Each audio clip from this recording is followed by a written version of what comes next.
grasping of things unknown, drawing from the endless reaches of time, brings to light many startling things. Startling because they seem new, sudden. But most are not new to the signs of the ages.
People,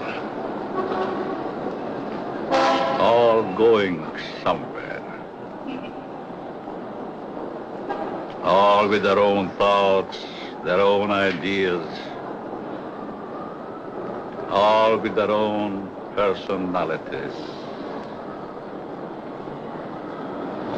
One is wrong because he does right. One is right because he does wrong. Pull the string. Dance to that which one is created for.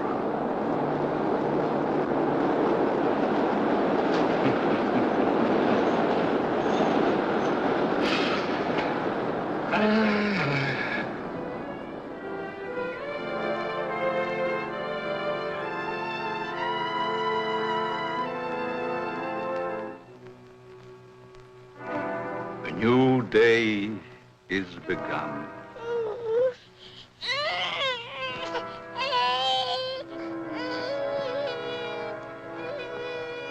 A new life is begun.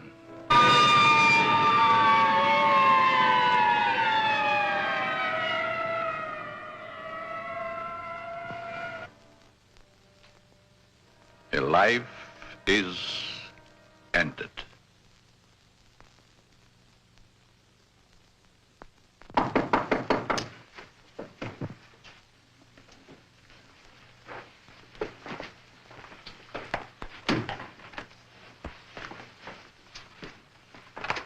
Let me see that note.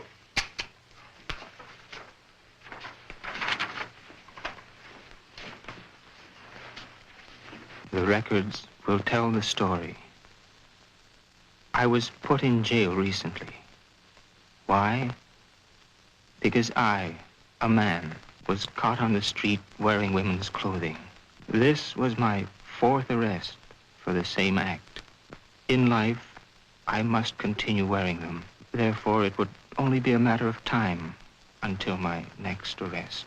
This is the only way. Let my body rest in death forever in the things I cannot wear in life.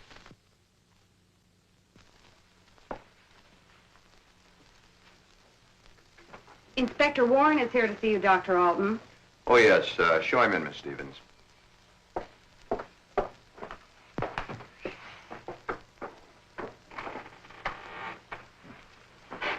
Inspector? Doctor? Sit down. Thank you.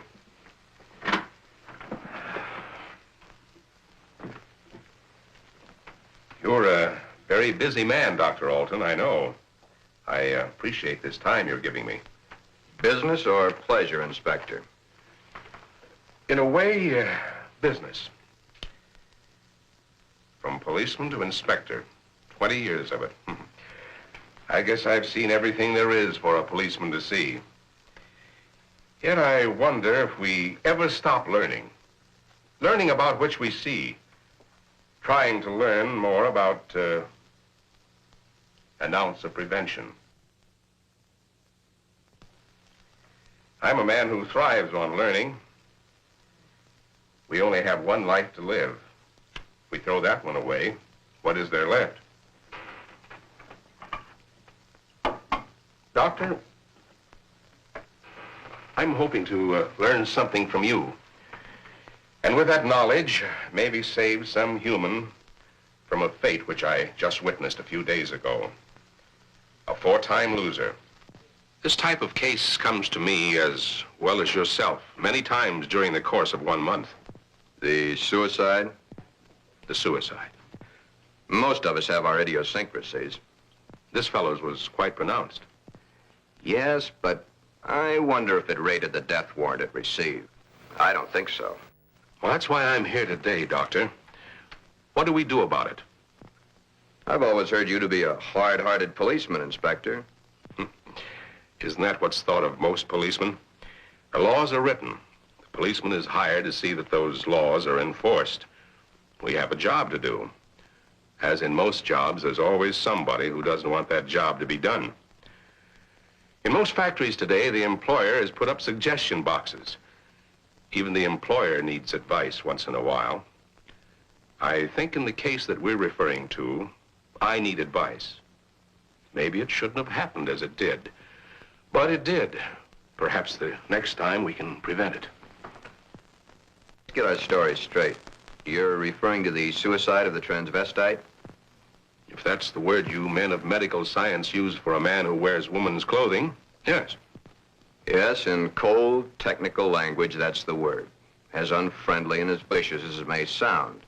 However, in actuality, it's not an unfriendly word, nor is it vicious when you know the people to whom it pertains. Was this operation do these people any good? I understand you were quite prominent in a case that hit the headlines a few weeks ago. In some cases, yes, others, no. Well, the papers certainly had a field day with that one. Strange as it may seem, even though it was a field day, as you so aptly put it, it's not a new story. Sex change has been performed many times. Those whose sex can be changed, they're the easy ones. But what of those who so desperately want to be of the opposite sex, yet can't change their sex? Such as was the case with Patricia, the suicide. I'd like to understand this, Doctor, as best you can tell me.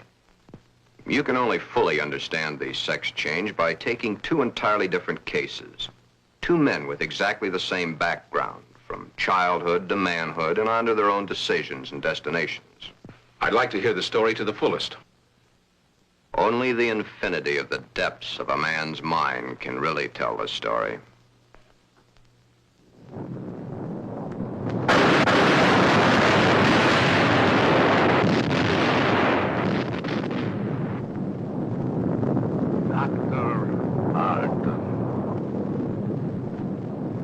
A young man, though he is, speaks the words of the All-Wise. No one can really tell the story. Mistakes are made.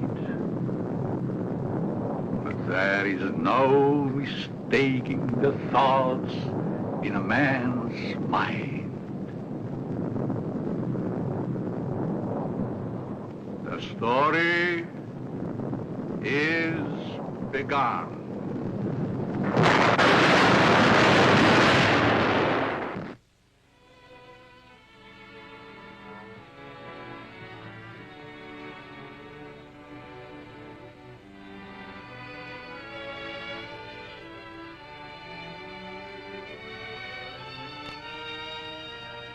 One might say, there, but for the grace of God, go I.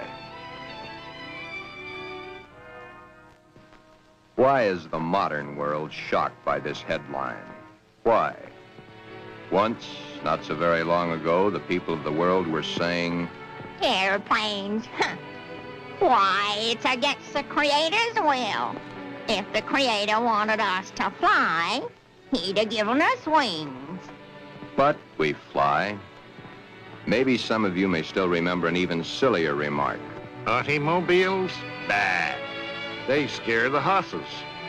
If the Creator had meant for us to roll around the countryside, we'd have been born with wheels. Silly? Certainly. We were not born with wings. We were not born with wheels. But in the modern world of today, it's an accepted fact that we must have them. So we have corrected that which nature has not given us. Strangely enough, nature has given us all these things. We just had to learn how to put nature's elements together for our use, that's all. Yet, the world is shocked by a sex change. If the Creator had wanted us to fly, he'd have given us wings. If the Creator had meant us to roll around the countryside, we'd have been born with wheels. If the Creator had meant us to be boys, we certainly would have been born boys. If the Creator had meant us to be born girls, we certainly would have been born girls. Are we sure? Nature makes mistakes. It's proven every day. This person is a transvestite, a man who is more comfortable wearing girls' clothes. The term transvestite is the name given by medical science to those persons who wear the clothing of the opposite sex. Many a transvestite actually wishes to be the opposite sex. The title of this can only be labeled Behind Locked Doors. Give this man satin undies, a dress, a sweater, and a skirt, or even the lounging outfit he has on, and he's the happiest individual in the world. He can work better, think better, he can play better, and he can be more of a credit to his community and his government because he is happy. These things are his comfort. But why the wig and makeup? He dares to enter the street dressed in the clothes he so much desires to wear, but only if he really appears female. The long hair, the makeup, the clothing, the actual contours of a girl. Most transvestites do not want to change their life, their bodies. Many of them simply want to change the clothing they wear to that is worn by the opposite sex. Glen is engaged to be married to Barbara, a lovely, intelligent girl. Those fingernails have got to go. You know, I didn't realize they're as long as they are. My goodness, they're almost as long as mine. Maybe even prettier. We'll have to paint them sometime just for the fun of it. We'll trim them. That's for sure. You know, honey, you've invited me to dinner so many times in the last couple of months. It's almost like we were married already. I wish we were, darling. It's been a long year. For both of us. But now, my studies are through, college is concluded, and I'm free at last. Free? For the time being. Huh? Oh. How about joining me for an after-dinner drink? The living room? Mm-hmm.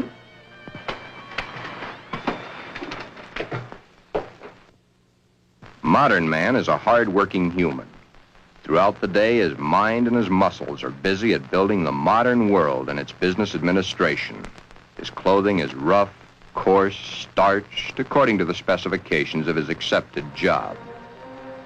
At home, what does modern man have to look forward to for his body comfort?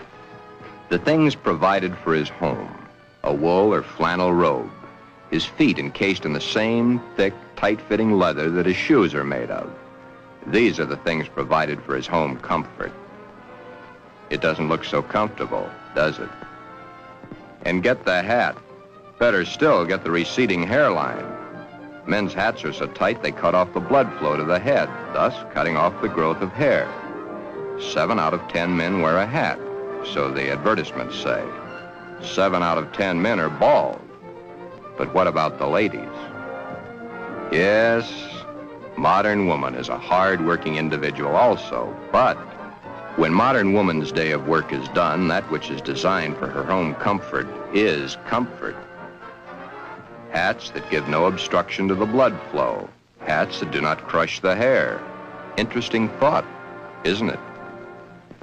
Just for comparison, let's go native, back to the animal instinct.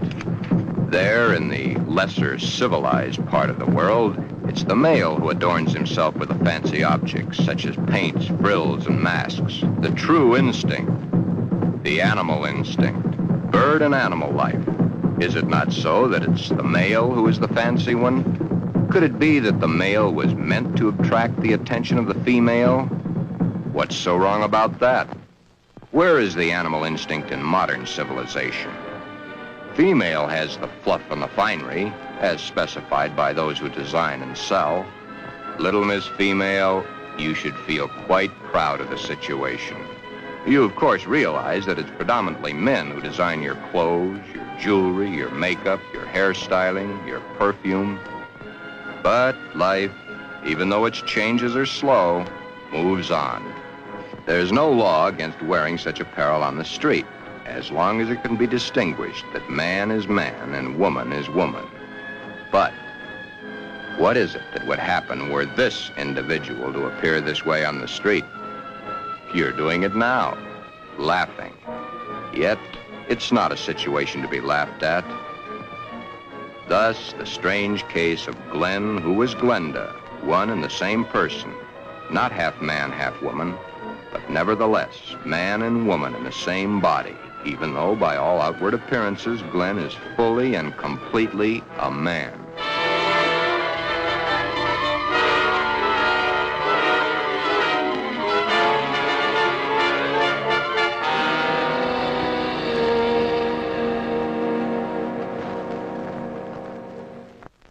Sister, let me borrow her dress. You want to borrow your sister's dress? What for? I want to wear it to the Halloween party. There are names for boys who go around wearing girls' clothes. Oh, don't be silly, darling. You go ahead and wear your sister's dress, Glen. You always did look much better as a girl than you do as a man. Glen did wear the dress to the Halloween party. He even took first prize.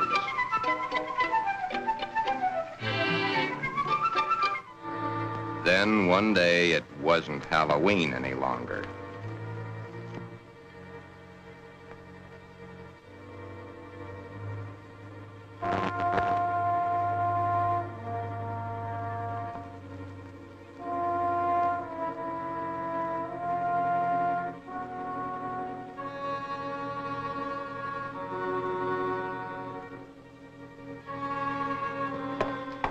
I wish I had the sight into such things to be able to advise you, Sheila. Maybe if you took the problem to a doctor. It's Glen that needs the doctor. But when things like this go wrong with someone so close and in your own family, it's so hard to believe. It's not really hard to believe. It's just hard for you to accept. Well, of course it's hard for me to accept. Suppose I were to come home with Roy or one of my other boyfriends some night and find Glen like I did last night. Yeah, that would be hard to explain. That's the understatement of the year.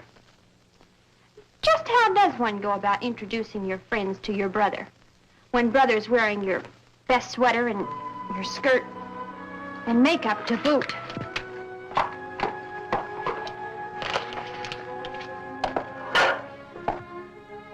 Glen is a transvestite, but he is not a homosexual. Transvestism is the term given by medical science to those persons who desperately wish to wear the clothing of the opposite sex, yet whose sex life in all instances remains quite normal. Would you be surprised if a tough individual was wearing pink satin undies under his rough exterior clothing? He is. Then there is your friend the milkman who knows how to find comfort at home.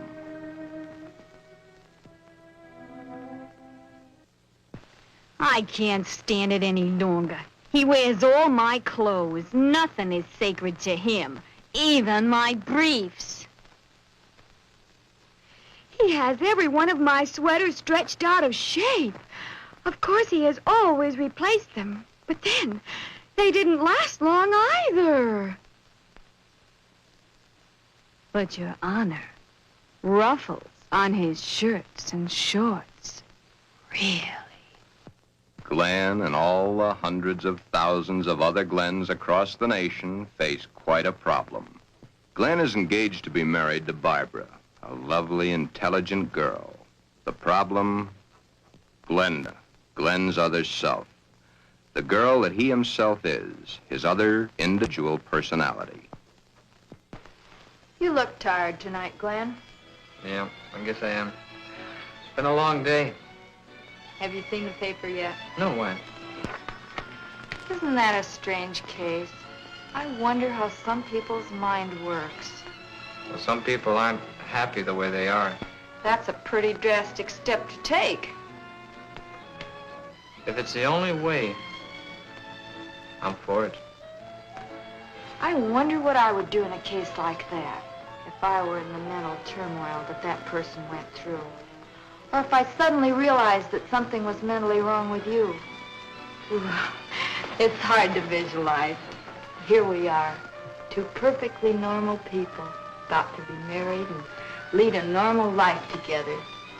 And there's this poor fellow who never could have been happy if it wasn't for modern medical science.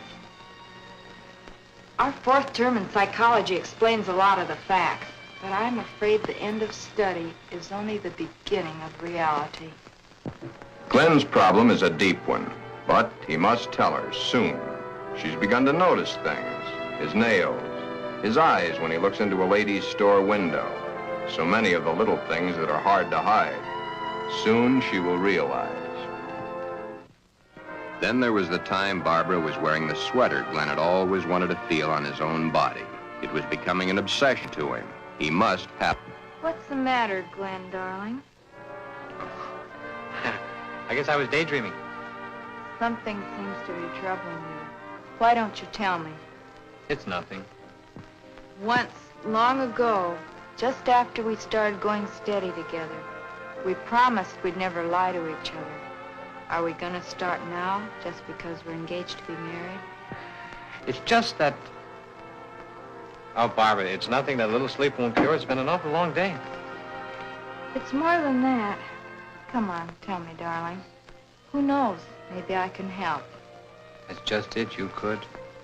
Then something is troubling you. Yes, Do I have a right to know? you have a right to know. But let's just say for the moment that I'm afraid to tell you. I'm afraid I'd lose you. Nothing could be as bad as all that. I love you, and you love me. And nothing in the world can change that. I hope not. I really hope not. Glen, is it another woman? Pull the string! Pull the string! A mistake's made.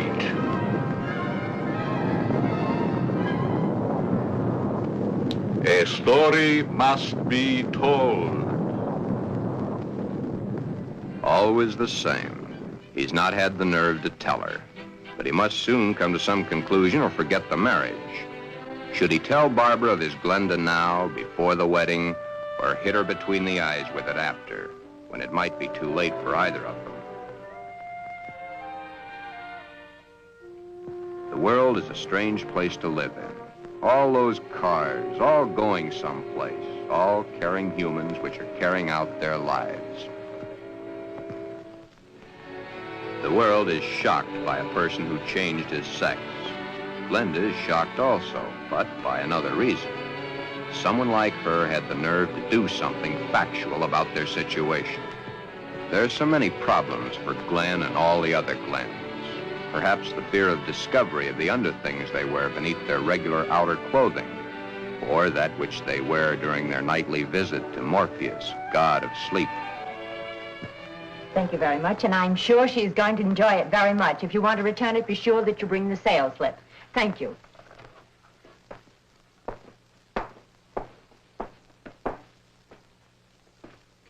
Can I help you, sir? Yeah. Let me see a 90. Well, what size? 12. The color, the material? Black, I'm very sure. Just a minute. Well, we have this here. Would you like that? Something like this? Has lace? Yeah. Perhaps he admires the material too long. You can see how sheer the material really is. Yes. You see, it's all pure nylon and only $21.95. And of course, it will never snag.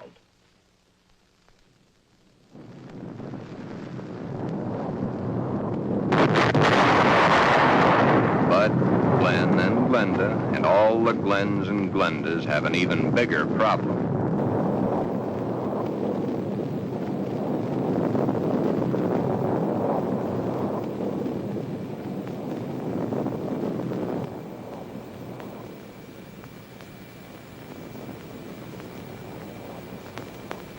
The homosexual, it is true, at times does adopt the clothing or the makeup of a woman to lure members of his own sex.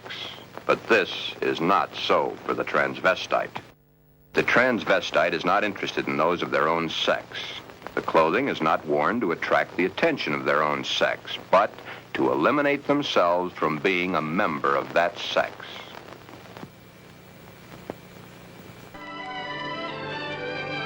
Hi, Joe. Hiya, Jack. Monday again. You know, I think Monday is about the worst day of the week. A perfectly wonderful weekend, and back to the sweatshops. Too bad we was born to work. Say, did you read about the guy that changed to a girl? Says he was perfectly normal, too. How can a guy be normal and go and do a thing like that to himself? All the same, it must take a lot of guts to pull a stunt like that. That's a problem I don't ever intend to face. Maybe it's a problem we should all face. I don't get you. Just think of the unhappy life. The miserable time this world of ours must have given that poor guy. I still don't get you. Now, here is a guy who wanted to be a girl. Supposing there had been no way to change. You sound as if you're really head up on this thing. I guess I am. Do you realize what would happen if every man in the country that wanted to wear women's clothes or felt like a woman went to their doctors and wanted to change? Of course. That's why I say perhaps society should be a little bit more lenient with them. Maybe society should try to understand them as human beings. Another day done. Thank goodness. See you tomorrow, Jack.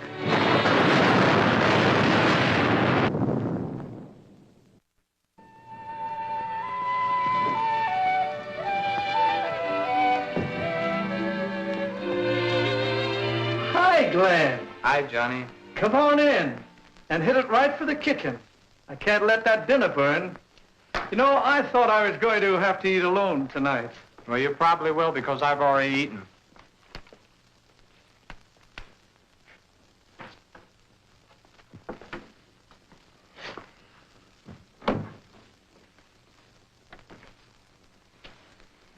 What's up?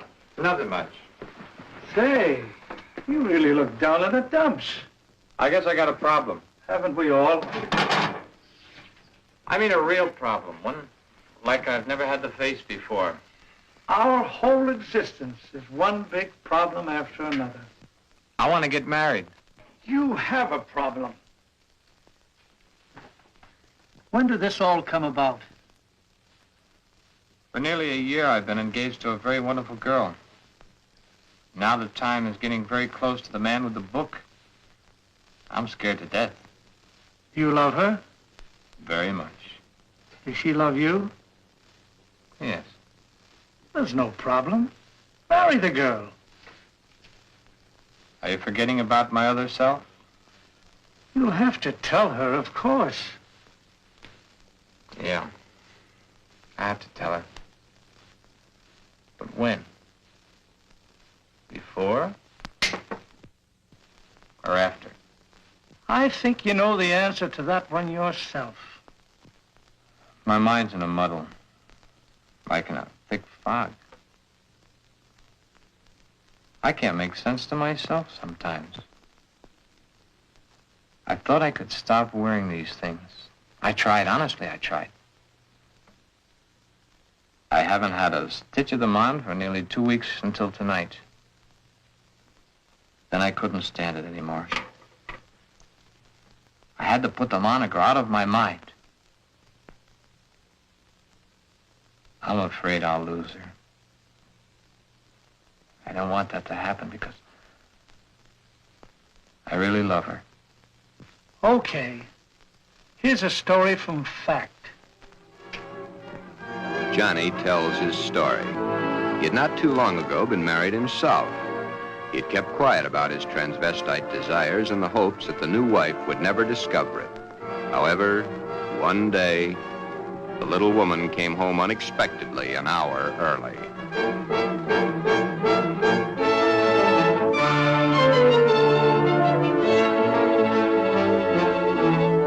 That marriage ended here. Will your problem be like mine? Most probably it will. Because her love hasn't been built up for such a thing. She, your wife, she will not have been taught enough about the problems to cope with it. Glenda must now make her decision, or forever forget the marriage to Barbara. Glenda should consult a competent psychiatrist, but then very few transvestites wish to change their strange desires. This is their life. To take it away from them might do as great a harm as taking away an arm or a leg, or life itself. Many even carry their transvestite desires to the grave with them. Yes, it is a problem. But Glenda, remember back almost a year ago when Glen and Barbara accepted each other? Okay. That's the 6th time you've said goodnight. I guess it is. Look. Come on over here a minute. What is it? Never mind, just sit down.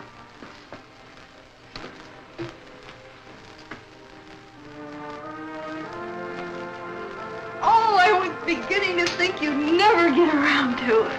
Did you mean you will? What do you think?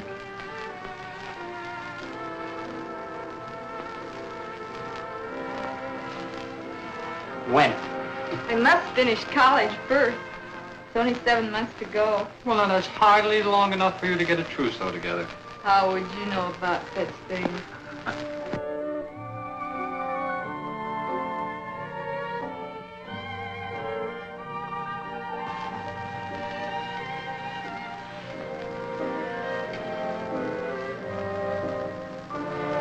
Glen, what's the matter?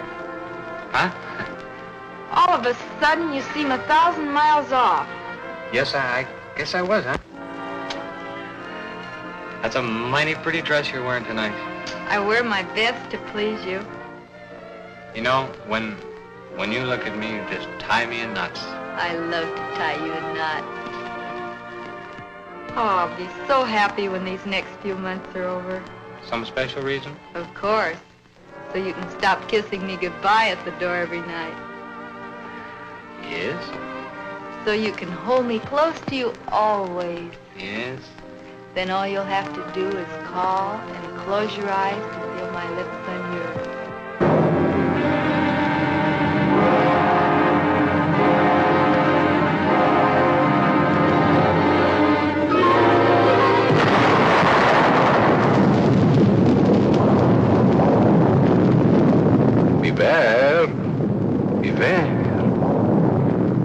Beware of the big green dragon that sits on your doorstep. He eats little boys, puppy ducktails, and big fat snails. Beware. Take care. Beware.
Tell me, dragon, do you eat little boys? Puppy ducktails and big fat snails? Puppy dog tail, puppy dog tail, puppy dog tail. Everything nice, everything nice. Ha, ha, ha, puppy dog tail.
of the big green dragon that sits on your doorstep. He eats little boys, puppy dog tails, and big, fat snails. Beware, take care. Beware.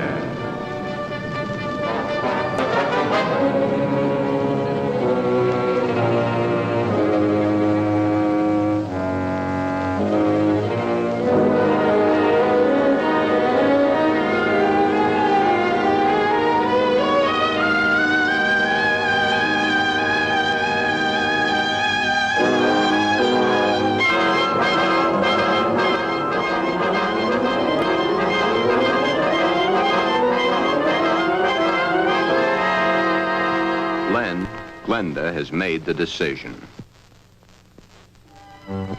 Glen has decided to tell Barbara of his dual personality. To tell her of the nighties and negligees, the sweaters and skirts, the robes and dresses, the stockings and the high-heeled shoes, the wig and the makeup. All that goes to make Glen into Glenda. He tells Barbara he cannot cheat her of the knowledge that she, as his fiancée, should possess. All the facts. He tells her softly, hurriedly at first, then slowly as he becomes more technical. His hands move to caress the smooth material of her Angora sweater, which he has so long and so desperately wanted to put on his own body. He tells of this to her, and she looks to the sweater and to his hand. Then, when it is all over and that much of the story he knows is told, Barbara is not sure of her own thoughts. That's about it, darling. I wanted to tell you for a long, long time, but just couldn't bring myself to do it. I've been too much afraid of losing you.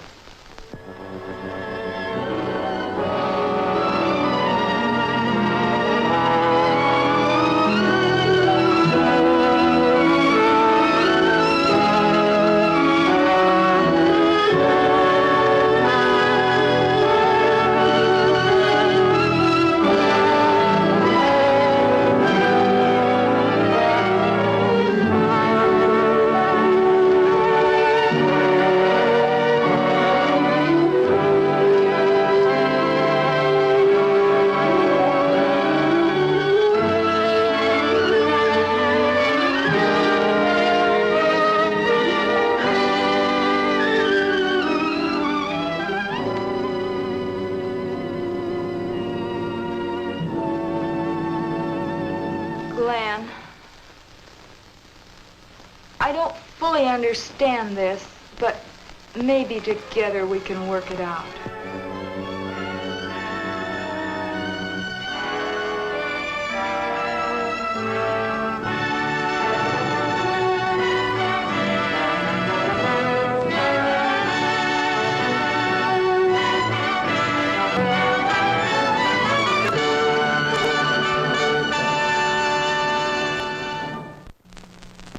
Is that the end of the story?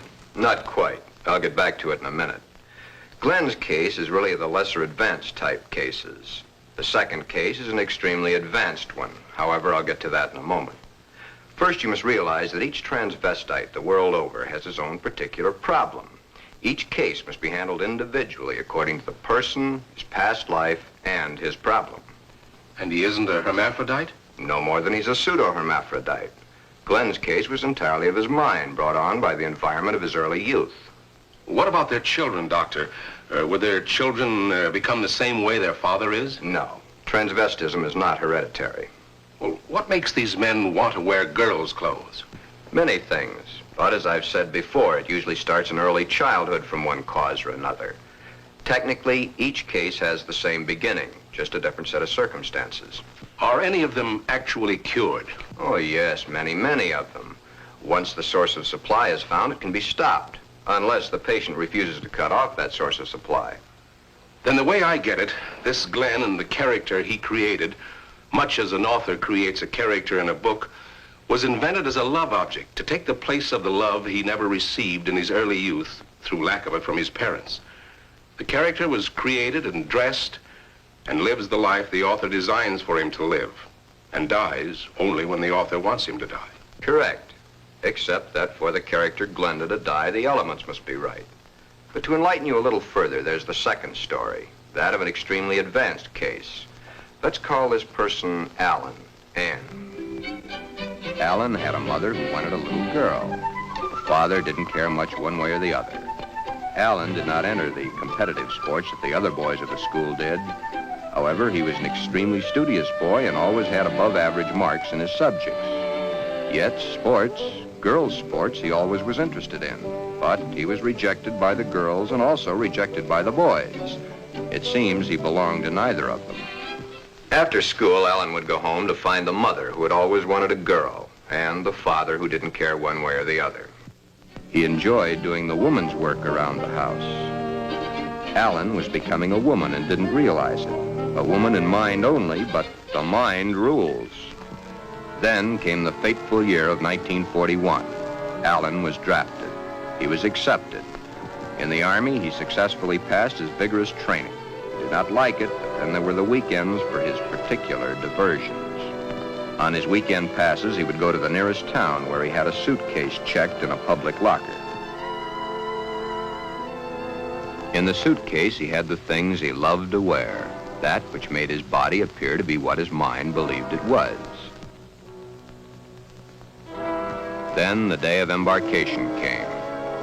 But wherever Alan went, the suitcase was sure to go.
Then, as quickly as it had begun, the war was over. Alan came home. Alan had learned all the terms directed at men like himself, but no one had found out his aversion. He was honorably discharged from the service at the end of the war. He had received the Silver Star and the Bronze Star for gallantry in action. While he was in an Army hospital recuperating from a wound he had received in New Guinea, he learned a very interesting fact. He learned that foreign doctors were doing marvelous work with a sex change, man to woman, woman to man. Shortly after his separation from service, Alan came to me for advice. There followed many long sessions with my clinical reports and the reports of eminent doctors. It had been found that Alan was really a pseudo-hermaphrodite. A hermaphrodite is one who has the organs of both the male and female in plain sight. A pseudo-hermaphrodite is one who has one perfectly formed organ of either sex and one imperfectly formed one that's difficult to detect. Alan was of the latter.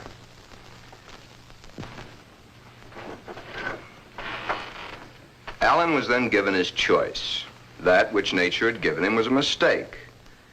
It was up to us to correct that mistake one way or the other. Alan had to decide whether he wanted to become a man or she wanted to become a woman. Both were completely possible. Small boned, fair of complexion, his hair thin like a woman's, his body slim, hips slightly girlish. It was easy to see his decision, along with the fact that he had been brought up from early childhood to believe that a woman was the thing to be.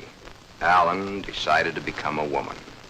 This, after all the help I could give him, was only the beginning. During the following 2 years, he was to go through the tortures of the damned. But never was there a whimper from him because he knew that at the end of it all, he would at last be that which he had always dreamed. Hundreds of hormone shots were injected into various parts of his body. Alan's face was worked on with plastic surgery to smooth out the female elements. long, tedious hours of work. The big day, or the starting of many big days, for it was to take many. The series of operations are performed slowly and at intervals to prevent any unnecessary shock to the nervous system. Still, the hormone shots continue, day after day, week after week, month after month.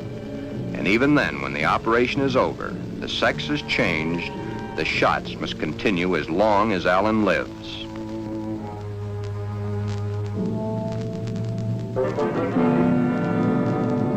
First, the breasts are brought out. The body of the woman within begins to appear now.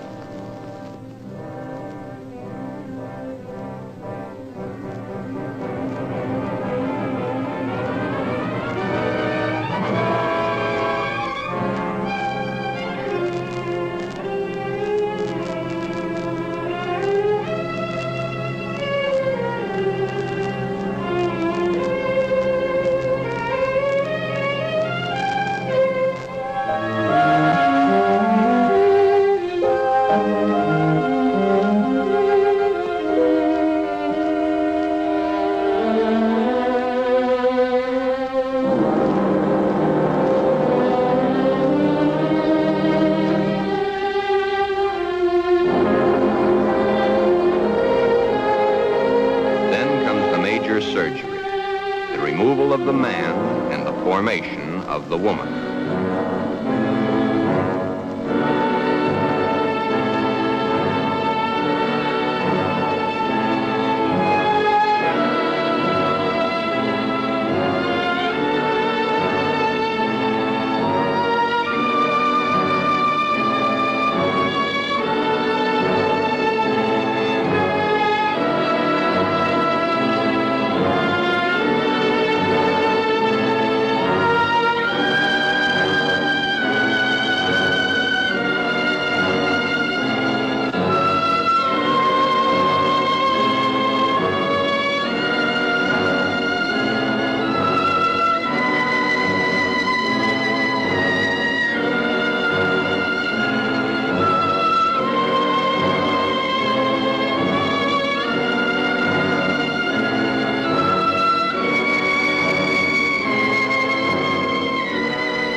But in time, Alan is Anne, a very happy, lovely young lady that modern medicine and science has created almost as a Frankenstein monster. The newspapers heard of it and hit the story with their usual fullness. If the newspapers had not gotten hold of the story, it would have gone untold, unnoticed as so many others in medical history. The sex change has been performed hundreds of times. However, right here in this particular sex switch, it's not the end. Acting the woman and being the woman are two entirely different things. Alan had all his life acted the part of the woman. Now he is that woman and must learn how it's done. Anne must learn how to do her own hair, how to make the correct styling for her facial contours. The proper walk must be adopted. A lady is a lady, whatever the case may be. Continuing my own psychiatric treatment, it was my duty now to explain to Anne the duty of a woman and her. Alan, of course, had known the man's, but he was soon to realize he knew very little about a woman's. Yet, through it all, Anne loved every minute of it. Anne was indeed meant to be a woman, and now that the sex change had been completed, Anne was a very happy woman, and a woman who was eager to learn, and now was accepted by society.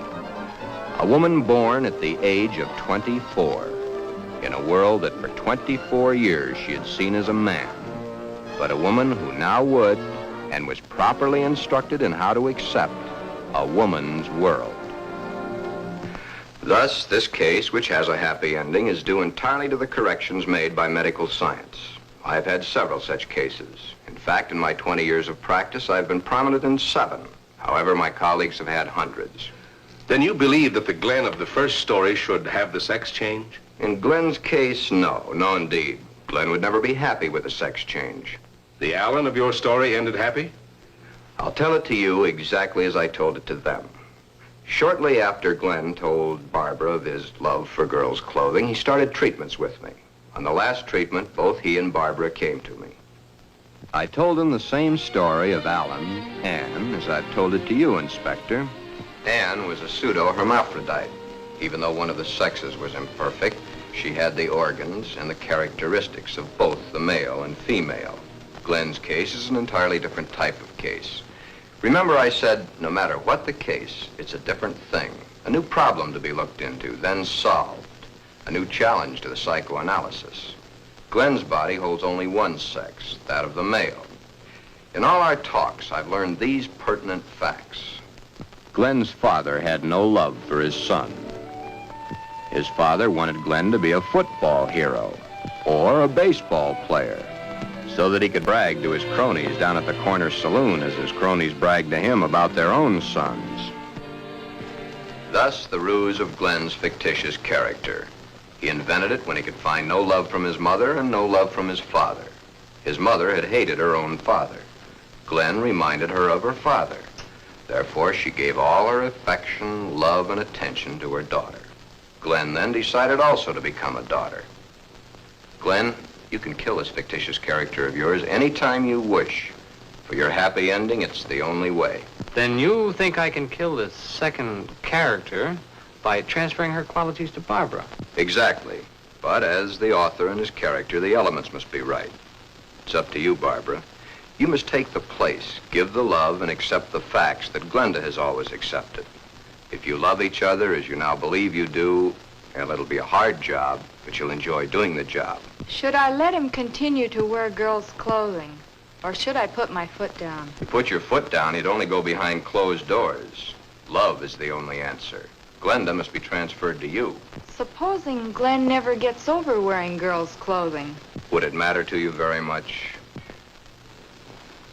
I love Glen. I'll do everything I can to make him happy.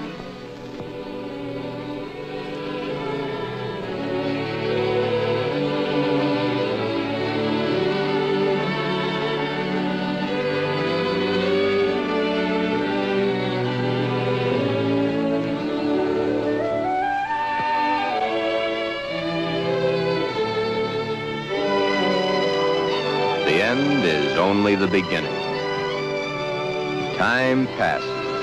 Soon, due to a happily married life, the remembrance of the psychiatric treatments, and Barbara's love and understanding, Glenda begins to disappear forever from Glen. Glen has found his mother, his little sister, his wife, and his Glenda, all in one lovely package. Thus, Glen's case has a happy conclusion. Therefore, two entirely different cases, handled in two entirely different ways, have a happy ending. Yeah, those two. But what of the hundreds of other less fortunate Glens the world over?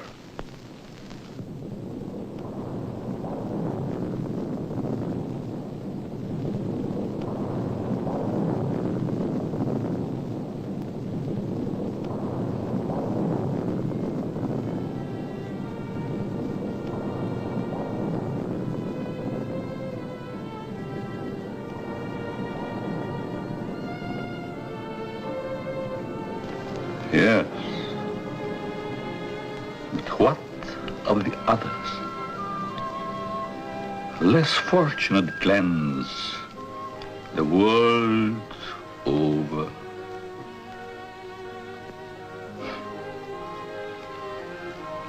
Oh, snips and snails and puppy duck tails.